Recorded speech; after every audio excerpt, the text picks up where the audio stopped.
Hello everyone, welcome back to another session of English with Bamboo Languages. سلام به همگی، به جلسه دیگه از زبان انگلیسی با بامبو لنگویج خوش اومدید. و اما امروز جلسه سوم یا درس سوم از 504 واژه رو می‌خوایم با هم بخونیم. یادآوری میکنم 2 تا درس قبل خوندید، حل کردید، تمرین‌ها رو چک کردید، آماده هستید؟ پس با من همراه باشید. Let's get started.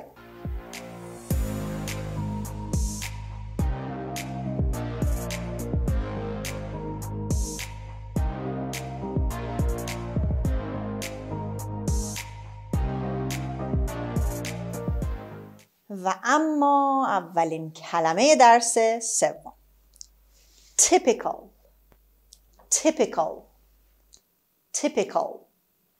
خب typical یک صفت هست. It's an adjective and the phonetics is like this typical. باز هم آخر کلمه al داریم، به شکل شوا میخونیم، typical نمیخونیم. اینو من هی تکرار میکنم که یادتون بمونه. دوستانی که میگن usual، اسپشیال و اینا یادشون باشه. special، usual، typical. So typical means usual or of a kind. به معنی عادی، معمولی، نرمال، یا of a kind یا یه نوع خاص، یه چیز خاص. حالا مثال ها رو ببینید بهتر معنیشو درک میکنید. The first one. The sinister character in the movie wore a typical costume, a dark shirt, loud tie and tight jacket. خب سینستر رو درس قبل داشتیم. باز تو این درس حالا میبینید که کلمات 2 درس قبل داره تکرار میشه. خب میگه شخصیت شرور توی فیلم wore is past tense of wear، یعنی به تن داشت. چی به تن داشت؟ A typical costume، یه لباس خیلی خاصی. اینجا typical میتونیم بگیم خاص، یه لباس خاصی به تنش بود. costume مثلا دیدین حالا بر اساس این فیلم هایی که هست کاستیوماش یا اون لباس های خاصش هم در میاد، مثل اسپایدرمن، بتمن. اون لباس های خاص رو میگن کاستیوم، که حالا توی جشن هالووین هم لباس های خاصی که میپوشن به این نوع لباس های خاص میگن کاستیوم. So شخصیت شرور توی فیلم یک لباس خاصی به تن داشت. این لباس چی بود؟ A dark shirt، یک پیراهن تیره. A loud tie. خب loud tie چیه؟ تای کراواته. کراوات من میتونه بلند باشه، جیغ بزنه؟ دقیقاً جیغ میزنه. میگیم خیلی رنگ جیغه، نمیدونم لباس جیغه، یعنی شکل خیلی تو چشم زننده ای داره. این loud هم از همون میاد، یادتون بمونه. A loud tie. مثلا کراواتی داشت که خیلی رنگی پنگی بود، خیلی عجیب غریب بود، میزد تو چشم، کراوات جیغ. And a tight jacket، و یک کت تنگ. من اینجا باز تاکید میکنم جکت ژاکت نیست. اون چیزی که ما در فارسی به اسم کت و شلوار میشناسیم، اون کت رو در انگلیسی میگیم جکت. خب پس اینو دقت کنید، جکت رو نگید ژاکت ها. و تایت هم یعنی تنگ، چسب تنش بود، فیت تنش بود، تنگ بود. خب the horse ran its typical race, a slow start and a slower finish, and my uncle lost his wager. خب میگه که اسب توی مسابقه خیلی معمولی دوید، یعنی یه مسابقه خیلی معمولی رو دوید. مسابقه اسب سواری بوده قاعدتاً.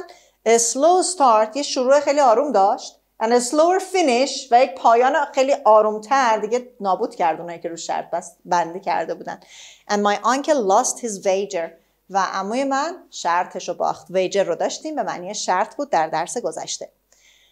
Example 3. It was typical of the latecomer to conceal the real cause of his lateness. It was typical یعنی خیلی عادی بود برای اون کسی که دیر می اومد. The latecomer یعنی کسی که دیر میاد. حالا اینجا it was typical، پس کسی که دیر می اومد. To conceal که پنهان کنه یا نشون نده یا نگه دلیل واقعی دیر کردنش رو. Lateness is the noun for late. کلمه بعدی که در فارسی هم ما اینو استفاده میکنیم، خیلی راحت هست. minimum. خب ببینید ام رو هم ما به شکل شوا میخونیم. minimum. و این ام رو ما توی کلمه استادیوم هم داریم. تو فارسی میگیم استادیوم، تو انگلیسی نخونید استادیوم، بخورید stadium. خب مینیمم یعنی چی؟ میگیم مثلا مینیموم ماکسیمومه. مینیمم یعنی چی؟ حداقل یا دست کم هم حالا معنی میکنیم. حداقل عربیه. The least possible amount. یه معنی دیگه تو کتابتون نوشته the lowest amount. یعنی least به معنی حداقل هست، دست کم یا پایین ترین. lowest هم یعنی پایین ترین، برای همین من مجددا ننوشتم دیگه. The lowest amount یعنی پایین ترین میزان. حالا اگر شیئی هست، چه میدونم چیزی هست، صدا هست، هر چی که هست میشه حداقلش، پایین ترین میزان یا مقدارش. The first example. Studies show that adults need a minimum of 6 hours sleep. Studies show that adults need a minimum of 6 hours of sleep. Study اینجا به معنی مطالعه هست، یعنی مطالعات، جمع هم به کار میره دیگه. مطالعات نشان میده که افراد بالغ the adults یا adults افراد بالغ نیاز دارن به حداقل 6 ساعت خواب. یعنی یک فرد بالغ حداقل باید 6 ساعت بخوابه ها. 6 hours of sleep. خب دیگه انگلیسی و فارسی خیلی با هم قاطی شده. Example B.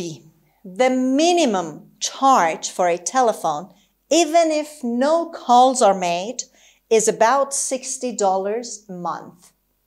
یعنی حداقل هزینه، حداقل شارژ وقتی میدیم یعنی هزینه میدیم. حداقل شارژ یا هزینه برای تلفن even if حتی اگر no calls are made هیچ تلفنی زده نشه is about $60 a month در ماه $60. یعنی شما تلفن داشته باشی زنگم نزنی همونجوری باشه رو میز $60 باید تو ماه بپردازید. That's too much. C. Congress has set a minimum wage for all workers. Congress has set a minimum wage for all workers.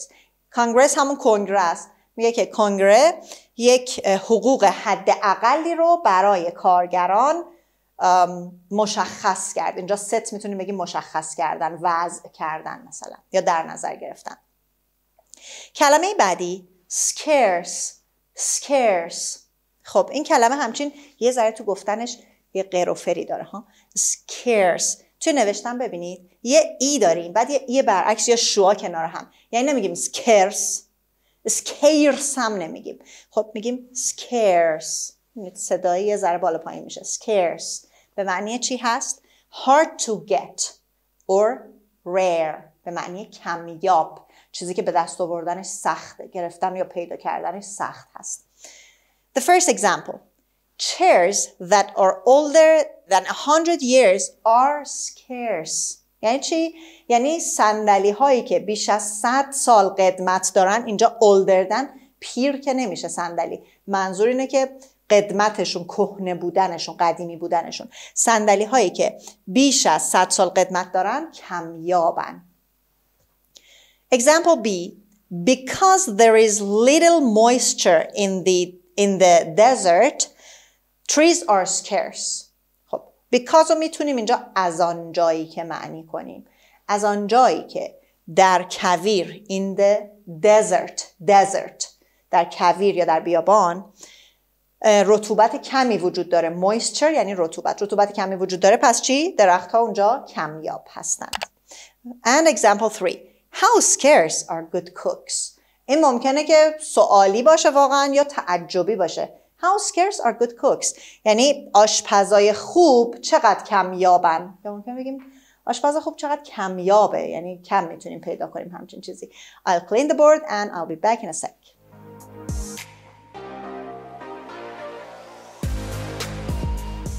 کلمه چهارم annual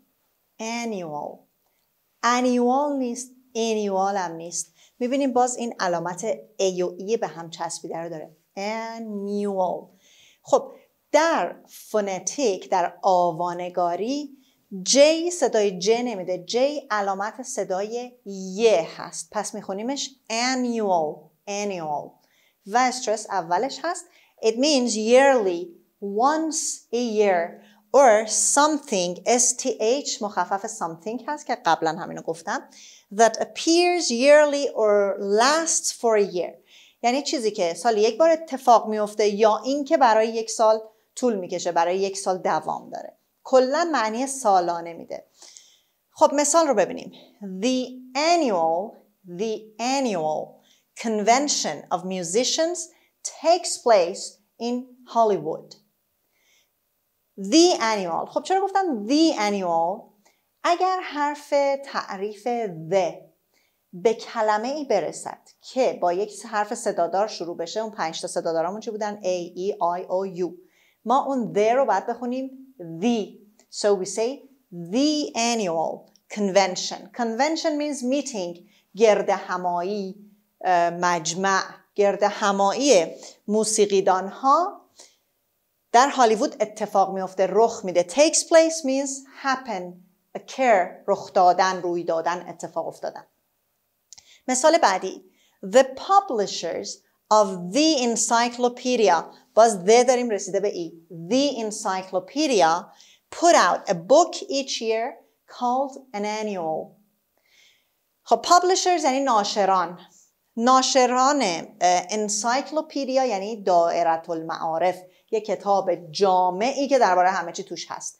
ناشران دائره المعارف هر سال each year put out a book، کتابی بیرون میدن، یعنی کتابی رو چاپ میکنن، منتشر میکنن، called an annual که به این کتاب میگن سالانه. اسم اون کتابی که هر سال میاد بیرون هست an annual، سالانه.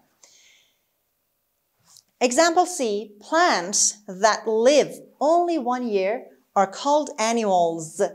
خب اینجا annual به عنوان اسم به کار رفته و اس جمع گرفته، چون میدونید که در انگلیسی صفت‌ها جمع بسته نمیشن. میگه که گیاهانی که فقط 1 سال زندگی میکنن، 1 سال عمر میکنن، بهشون میگن سالانه، گیاه 1 ساله یا گیاه سالانه. یعنی امسال ممکنه که زنده باشن، گل بدن، میوه بدن و سال بعد دیگه از بین برن. به این نوع گیاه ها میگن annuals. کلمه بعدی persuade.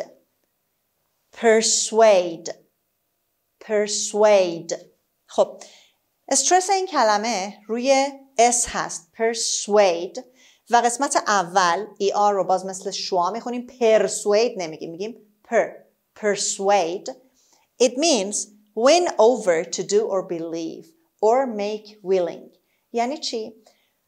We can say it in other words. We can say talk someone into something. Make someone want to do something.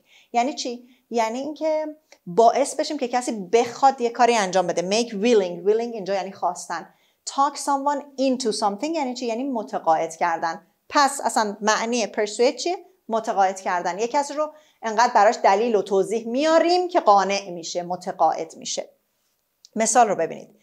Can you persuade him to give up his bachelor days and get married? میگه آیا تو میتونی اونو متقاعدش کنی که دست از این روزای مجردیش برداره و ازدواج کنه؟ مثال بعد. No one could persuade the captain to leave the sinking ship.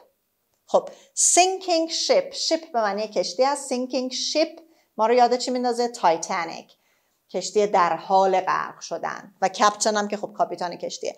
میگه که هیچ کس نتونست کاپیتان کشتی در حال کاپیتان رو متقاعد کنه که کشتی در حال غرق شدن رو ترک کنه. معمولا کاپیتانا خیلی به کشتیاشون دل بستن و ترک نمیکنن کشتی رو. Example C. Beth's shriek persuaded Jess that she was in real danger. خب شریک هم تو درس قبل داشتیم، یعنی فریاد بث یا جیغ بث. اینجا شریک اسم هست، بعد از آپاستروفی اسم مالکیت اومده، پس به لحاظ دستوری it's a noun. فریاد بث جس رو قانع کرد، متقاعد کرد که اون در یک خطر واقعیه، یعنی واقعا خطری در کار هست که داره اینجوری فریاد میکشه. The next word essential. خب اسم کتابمون چی هست؟ 504 essential words. خب essential میبینید اینجا ای اول ای تلفظ میشه، ای کوتاه. استرسش روی اس هست essential، و ما این آخر TIAL رو به شکل ش و همراه با شوا میخونیم. پس essential نگیدا. Essential. It means very important or necessary. Essential به معنی لازم یا ضروری هست. مثال ها رو ببینیم. The essential items in the cake are flour, sugar, shortening. خب میگه که اجزای آیتم یعنی اجزا بخش ها، چیزایی که میخوایم. آیتم ها یا اجزای ضروری یا لازمه یک کیک چی هن؟ برای کیک پختن اگه بلد باشین سریع میگید. flour اولین چیز آرد، sugar شکر و shortening. What is shortening? shortening به اون روغنی میگن که برای شیرینی پزی و کیک پزی و پختن نون به کار میره و باعث ترد شدن اون شیرینی یا کیک میشه. خب مثال بعدی. It's essential that we follow the roadmap. یعنی لازمه، خیلی مهمه، ضروریه که ما نقشه جاده رو دنبال کنیم واسه خودمون نپیچیم هر جا خواستیم. An example C. Several layers of thin clothing are essential to keeping warm in frigid climates. Several layers. Layers یعنی لایه، یعنی چندین لایه. لباس نازک، لباس سبک لازمه، ضروریه. To keeping. اینجا keeping به شکل اسم به کار رفته، برای همین بعد از to اومده، اینجا فعل نیست. برای گرم ماندن در آب و هوای خیلی سرد. frigid هم درس قبل داشتیم که میشد very cold. تخته رو پاک میکنم و با 3 کلمه دیگه سریع برمیگردم.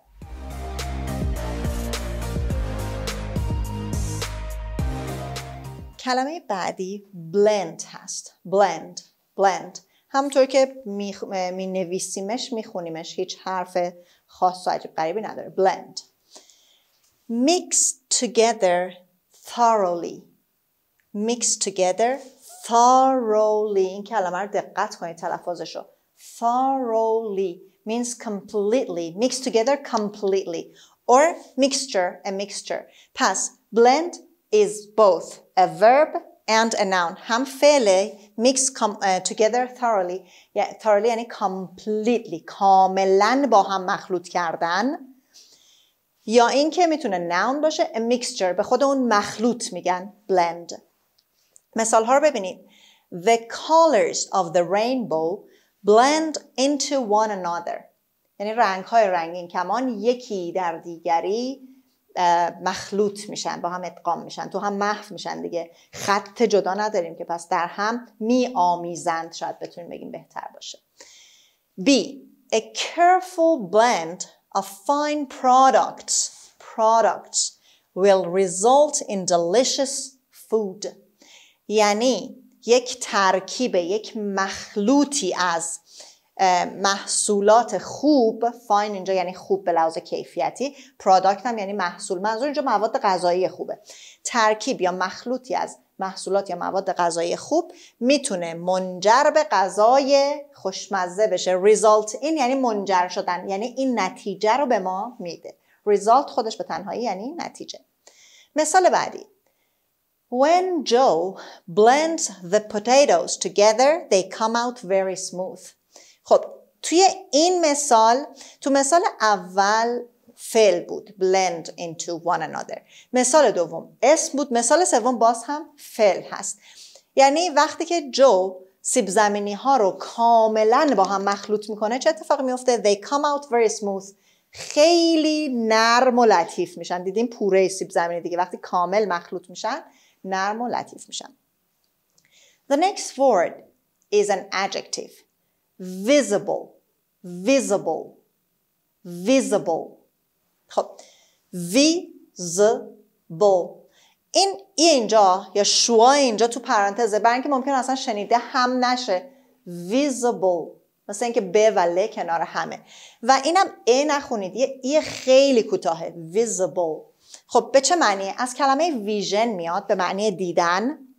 پسوند ایبل مثل پسوند ابل هست، از فعل ایبل یعنی قادر بودن. ایبل یا ابل اگر که بچسبه به کلمه ای یعنی اون ویژگی رو دارن. So visible means able to be seen یعنی قابل مشاهده. پس یعنی چی؟ یعنی مرئی. هم قابل مشاهده است، قابل دیده شدنه، هم یعنی مرئی. It's visible و آبازیدش هم هست invisible، نامرئی. خب مثالا رو ببینیم. The ship was barely visible through the dense fog. خب barely یعنی به سختی، hardly یعنی کشتی به سختی قابل مشاهده بود در میان مه غلیظ. dense means thick، غلیظ، مهی که خیلی غلظتش زیاده. Example B. Before the stars are visible, the sky has to become quite dark. یعنی قبل از اینکه ستاره ها رو بشدید، ستاره ها قابل مشاهده بشن، آسمون باید تاریک باشه دیگه، خیلی بدیهیه. Example C says, you need a powerful lens to make some germs visible. یعنی شما به یک لنز قوی نیاز دارید. powerful یعنی قوی، strong. البته strong بیشتر فیزیکیه، حالا powerful رو برای اون لنز به کار میبریم. به یک لنز قوی نیاز داریم برای اینکه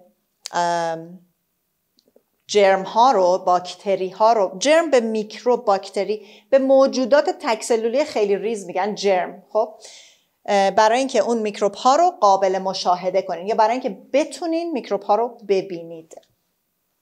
و کلمه نهم expensive. دیگه این کلمه رو قطعا همتون بلدین، فقط میریم سراغ فونتیکش.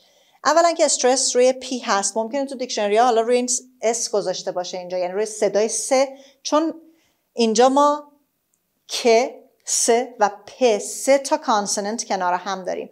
expensive. خب از این قسمت داریم محکم تر میگه. expensive نمیخونیم، expensive هم نمیخونیم. It's something between e and e. ببینید این نکات ظریفه که تلفظ شما رو میتونه درست کنه، اگر نه به هر کی بگید expensive قطعا میفهمه دیگه. So it's expensive. Costly چیزی که کاست زیاد داره، بهای زیاد داره، یعنی چی؟ یعنی گران دیگه، پرهزینه است. Or high priced یعنی قیمتش بالاست. مثال ها: Because diamonds are scarce, they are expensive.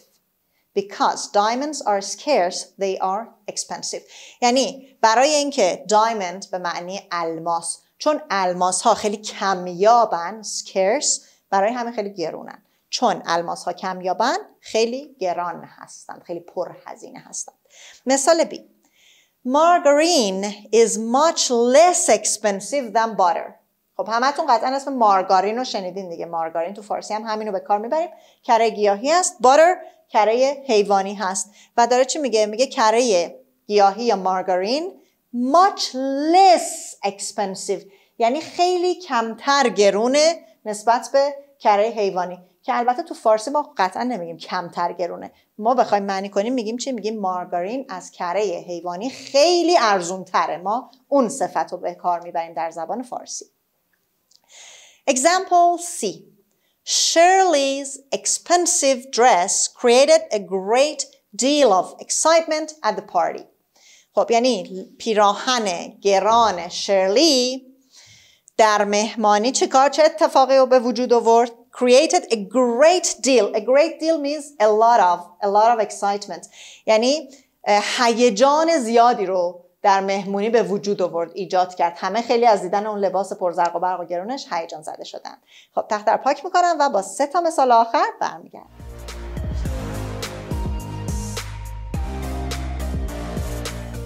The next word is talent. خب talent نمیگیم. به این وضوح تلفظ نمیشه. علامتش هم همون ای و ای به هم چسبیده است.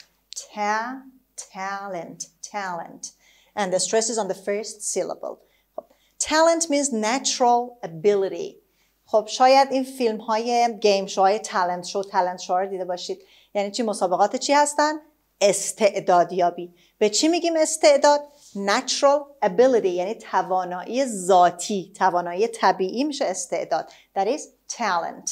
خب مثال ها رو ببینیم. Midori's talent was noted when she was in first grade. یعنی استعداد مدوری تشخیص داده شد زمانی که اون در کلاس اول بود، گرید 1 بود.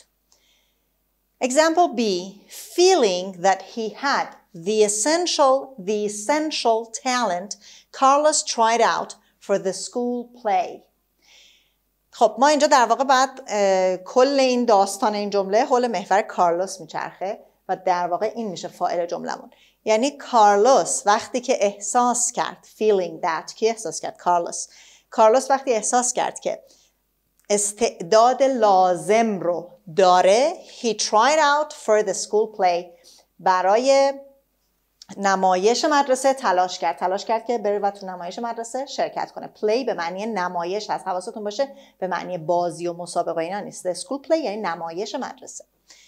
And example C, hard work can often make up for a lack of talent.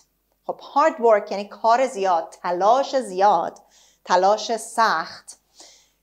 Can often make up for something یعنی جبران کردن. make up for. lack به معنی کمبود هست، فقدان نه، به همون معنی کمبود، یه چیزی که کم داشته باشیم. پس میگه که کار زیاد، کار سخت اغلب میتونه جبران کنه کمبود یا نبودن استعداد رو. یعنی اگر استعداد نداشته باشیم ولی سخت بکوشیم ممکنه که یه کمی اون فقدانه جبران بشه. Word number 11, devise. خب دارید میشنوید من دارم ویو محکم تر میگم. devise. و در فونتیک حواستون باشه صدایی که آی خونده میشه در واقع تو فونتیک بیشترها شما میتونیم بخونیم، چون همونی که میخونیم رو داریم مینویسیم. ببینید صدای آی رو چجوری نشون داده، یه ای و یه آی کنار هم. آی. devise. It means think out, plan, invent. خب به معنی فکر کردن در مورد یه چیزی، برنامه ریزی کردن، اختراع کردن و همه این معنی ها رو میده. The burglars devised a scheme for entering the bank at night.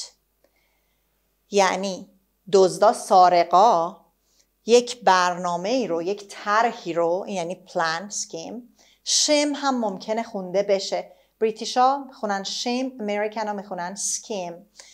یعنی سارقان یک نقشه ای رو برای ورود به بانک در شب طراحی کردن، برنامه ریزی کردن، think out، دربارش فکر کردن. I'd like to devise a method for keeping my toes from becoming numb when I'm ice skating. خب یعنی من دوست دارم که میخوام. I'd like to here means I want to. یعنی من میخوام یک متدی، یک روشی رو طراحی کنم یا اختراع، میتونیم بگیم اینجا اختراع کنم، برای اینکه انگشتای پام رو از بی‌حس شدن زمانی که اسکیت بازی میکنم، اسکیت روی یخ بازی میکنم، پاتیناژ در واقع بازی میکنم، پاهامو گرم نگه داره، پاهامو از بی‌حس شدن نگه داره، یعنی جلوشو بگیره. یه بار دیگه پس اینو حالا معنی کنیم درست. میگه که من میخواهم روشی ابداع کنم، اختراع کنم که انگشتان پای من رو از بی‌حس شدن در زمان پاتیناژ دور نگه داره یا محفوظ نگه داره، گرم نگه داره. Example C. If we could devise a plan for using the abandoned building, we could save thousands of dollars. یعنی اگه ما بتونیم یک نقشه‌ای، یه طرحی بریزیم برای استفاده از اون خونه‌ای که رها شده، ولش کردن به امان خدا، چی میشه؟ We could save thousands of dollars. اگر میتونستیم برای خانه‌ای که رها شده یک نقشه‌ای بریزیم، یه طرحی، برنامه‌ای بریزیم، میتونستیم هزاران دلار چه کار کنیم؟ سیو کنیم، پس انداز کنیم. Did they do this? No. Conditional type 2 هست. اگه میتونستیم میکردیم، یعنی نتونستم و نکردم. And the last word. Wholesale. خب استرسش اول هست. این ای برعکس و این علامتی که شبیه یو هست صدای او رو نشون میده. او. خب wholesale. Wholesale. It means in large quantity or less than retail in price. خب quantity یعنی کمیت، مقدار.